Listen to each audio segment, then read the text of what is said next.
यातल्या कर्तव्या सुधारकाकडून सातत्याने सामाजिक विषमतेच्या मुळावर घाव घालून समाज परिवर्तनाच्या दिशेनं गाव घेण्याचं काम आपल्या उभ्या हयातीत अण्णाभाऊंनी केलंय.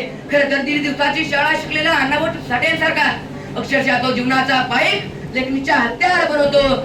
आणि साहित्य हे समाज परिवर्तनाचं प्रचंड शस्त्र आहे, ते समाजावर बिंबवतो. गुलामगिरीच्या चिखलात तुतुनी काय बसला ते रावत, अंग झाडून निघ बाहेरी हे बिनीवरती घाव, जग बदल घालून घाव, जग बदल घालून घाव. अशा या शब्दामध्ये इथल्या बहुजन समाजामध्ये संघर्षाचं आणि स्वाभिमानाचं स्फुल्लिंग चेतवायचं काम करायला लागतात. ही अण्णाभाऊ साठे यांच्या रूपात परिवर्तनाची फार मोठी नांदी होती.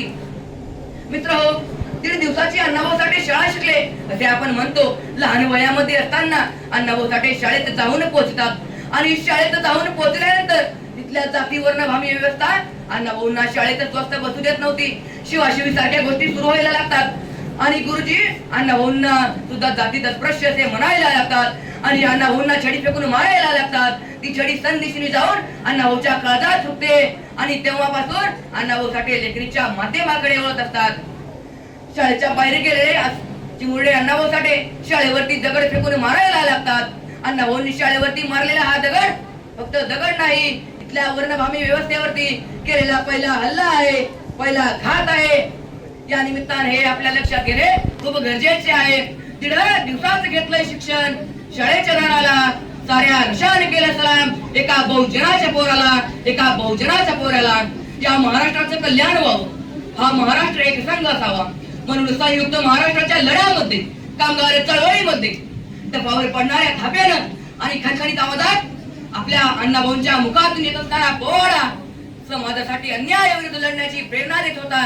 तेच पोवाडे आजही साहित्याच्या माध्यमातून सामाजिक विषमतेविरुद्ध लढण्याची प्रेरणा देतात.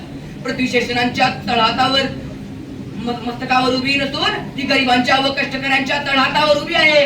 त्यांची आदरावर कलाकृती असलेली फकीरा ही कादंबरी समाजात मिळणाऱ्या छातींच्या मानवी मूल्यांची आणि उठावांची प्रेरणा देत असते. आज आपल्या कंटाळलेल्या व्यक्तीनं आत्महत्या करण्याचा विचार केला, त्याने फक्त फकीरा ही कादंबरी वाचावी. ही कादंबरी वाचली की त्यांच्या मनात, त्यांच्या आयुष्यात, त्यांच्या जीवनात कधी आत्महत्या करण्याचा विचार येणार नाही. मी असे सांगू इच्छितो, अण्णाभाऊंची लेखणी वाचली की संघर्ष समजतो, समाज समजतो आणि माणुसकीही समजते. वारणेचा वाघ ही कादंबरी, ही कादंबरी अन्याय, शोषण, सत्तेच्या दडपशाही विरुद्ध उभ्या राहणाऱ्या कष्टकऱ्यांच्या आणि दलितांच्या उठावांची प्रेरणा देते. माझ्या बोबड्या बोलांनी अण्णाभाऊंचे विचार आणि उठावांची आणि मानवी कल्याणासाठी आणि प्रबोधनासाठी होते. मी या विषयावर भाष्य करण्याचा प्रयत्न केला. ही तीच माती ज्या मातीमध्ये अनेक महापुरुष घडून गेले, त्या मातीमधले एक महापुरुष म्हणजेच लोकशाहीर अण्णाभाऊ साठे.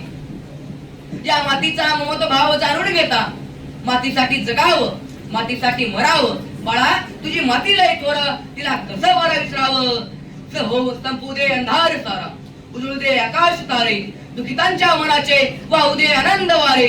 जाग यावी मानवाला, जाग यावी मानवाला, संपू दे अंधार सारा. विचारांचा पाईक बनून घट्ट व्हावा प्रेम धागा, घट्ट व्हावा प्रेम धागा.